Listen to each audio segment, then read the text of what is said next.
warahmatullahi wabarakatuh. Materi kita hari ini adalah DAD atau biasa disebut sebagai diagram alir data.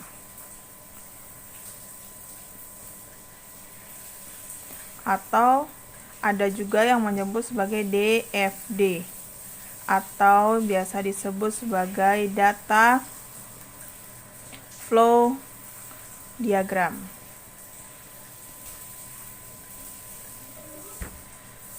DFD atau DAD ini ada tingkatannya.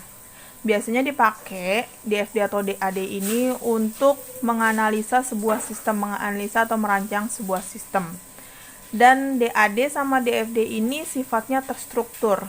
Sebenarnya kalau kalau kalian biasa dengar istilah UML, sebenarnya DFD sama UML ini memiliki fungsi yang sama-sama menganalisa sebuah sistem.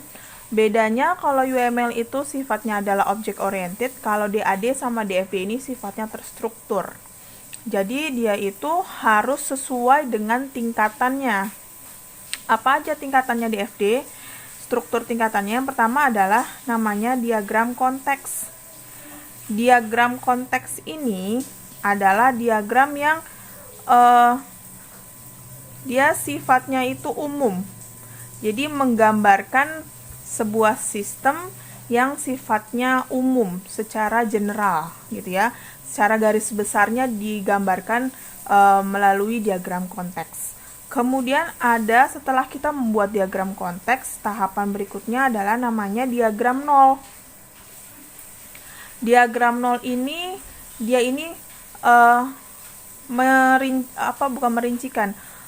menjelaskan per proses. Jadi apa yang dijabarkan yang sudah dijelaskan secara umum di konteks, di diagram nol ini lebih dipisah-pisah lagi atau lebih dirincikan lagi secara prosesnya. Nah, nanti setiap proses yang ada di diagram nol ini kalau memungkinkan masih bisa dirincikan lagi. Makanya nanti ada lagi namanya diagram rinci. Ini dia per proses berdasarkan diagram nol. Ya. Per proses yang ada di diagram nol. Kemudian ketika sebuah diagram rinci atau ketika sebuah proses yang sudah tidak dapat dirincikan lagi, dia disebut sebagai diagram primitif. Jadi ketika diagram rinci tidak bisa, sebuah proses yang ada di sebuah diagram tersebut tidak dapat dirincikan lagi, dia disebut sebagai diagram primitif atau proses primitif. Jadi dia udah benar-benar udah stop, dia nggak bisa diturunkan lagi atau tidak bisa dirincikan lagi. Itu disebut sebagai proses primitif. Ya. Kita lanjut ke simbol DAD. Simbol-simbol yang ada di DAD, ya. Yang pertama adalah entitas. Sebenarnya ada beberapa acuan, ada beberapa model untuk penggunaan simbol DAD ini.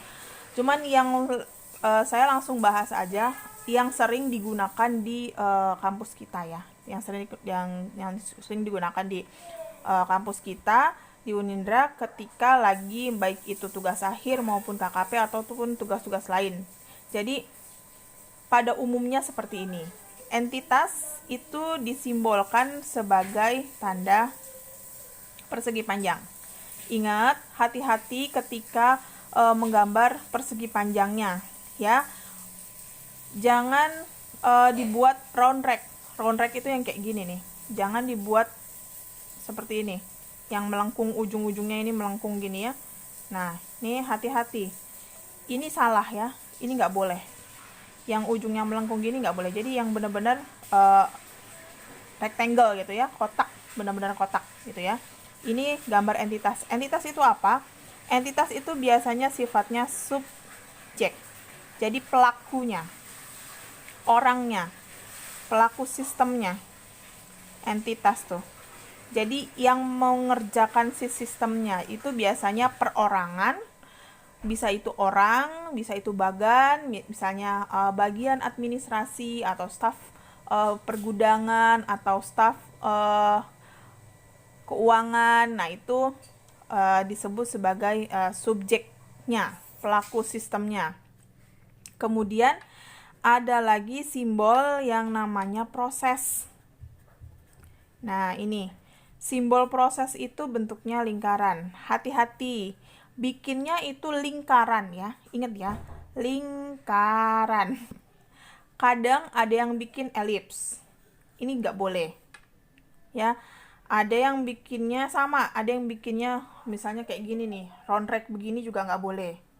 Ya, pokoknya dia bener lingkaran bulat. Ya, bulat utuh, bukan oval, bukan oval, bukan elips ya. Jadi ini yang kayak gini salah. Jadi bentuknya adalah lingkaran bulat.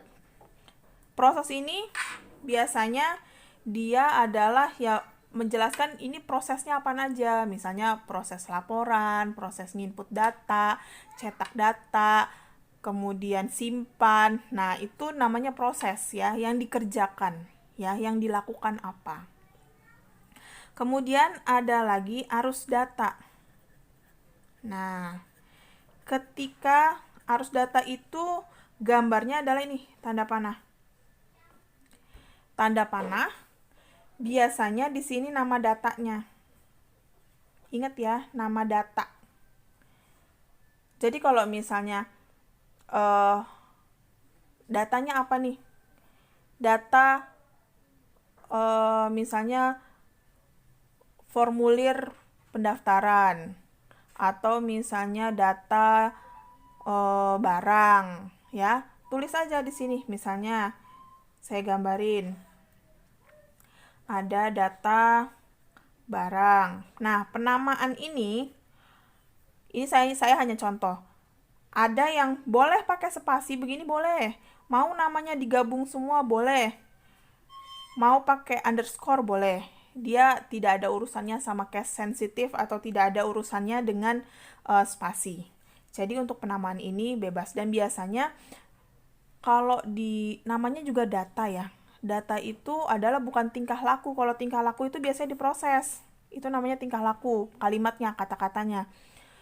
Cetak data pembayaran atau apa ya. Itu pakainya namanya penamaannya di sini diproses.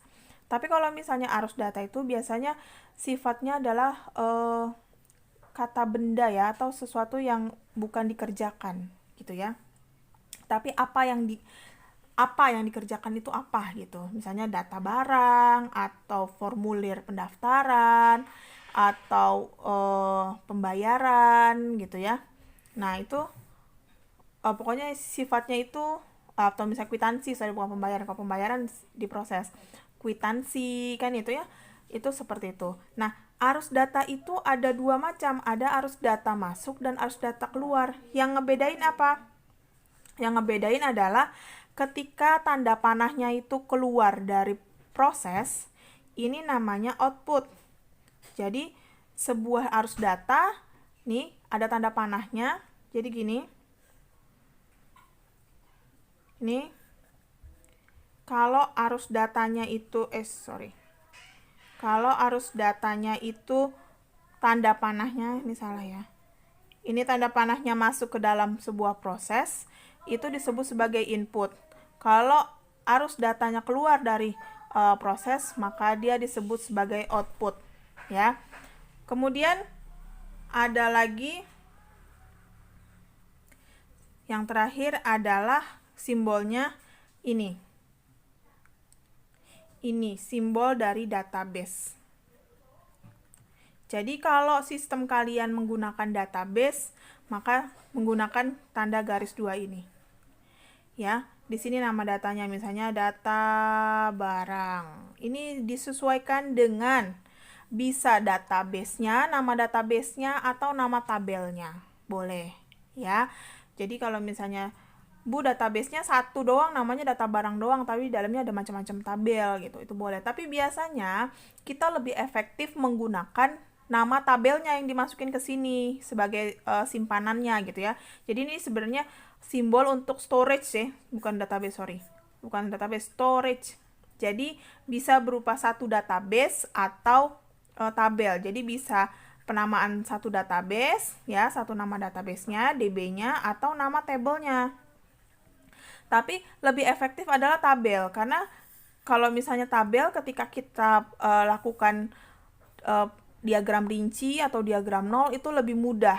Kita lebih gampang bacanya dibandingkan menggunakan database.